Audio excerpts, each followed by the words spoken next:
Hello Internet, my name is Lave and I watched The Hate You Give, which is based on the book of the same name, which I haven't read of course. This one is directed by George Tillman Jr., who directed some of Marvel's Luke Cage episodes and Notorious, the film about Biggie Smalls. He has done other films, I just haven't seen them. His latest is about a girl called Star whose life is split between her working class black neighbourhood and her education at a predominantly white privileged school, which is then thrown into turmoil after she witnesses her childhood friend getting shot and killed by a white police officer, which sets her on a path to discover her own voice and who she really is. So I didn't know what to expect going into this one. I guess I was a little bit apprehensive because I do find it tough to watch and review films like this, which are so raw and so real. You only have to look at the news to see that this happens. It is happening. And also the fact that this one is told from the perspective of a 16-year-old black American girl. Is that something that me, a 35-year-old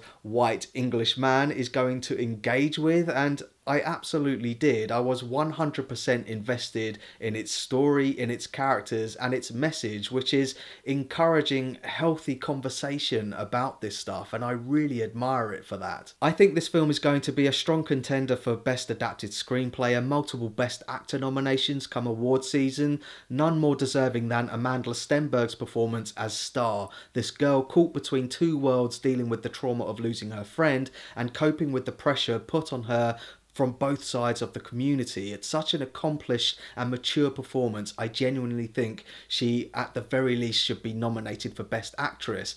I was trying to place where I knew her from, and it turns out she was Rue in the Hunger Games, but this really is her breakout performance. She is amazing in this film. I was really quite taken with her. The rest of the cast are fantastic too, especially her father, played by Russell Hornsby, and her mother, played by Regina Hall. I totally believed in this family, and the film is full of these really intimate conversations between not only her family but other members too, but it's her family members where it really hits home. As the film progresses and more of these conversations are had, it reveals that the relationships within the family is quite complex but not confusing. This is where other characters like Anthony Mackie's character comes into play. He's a former friend of Star's father. There's a bit of a checkered past there which I won't get into because of spoilers, but also her uncle, played by Common, who is also a cop. It's through these conversations that we learn certain plot details and why Star is hesitant to speak up about the whole ordeal. And like I say, it's complex but not confusing. There is a lot of expositional dialogue,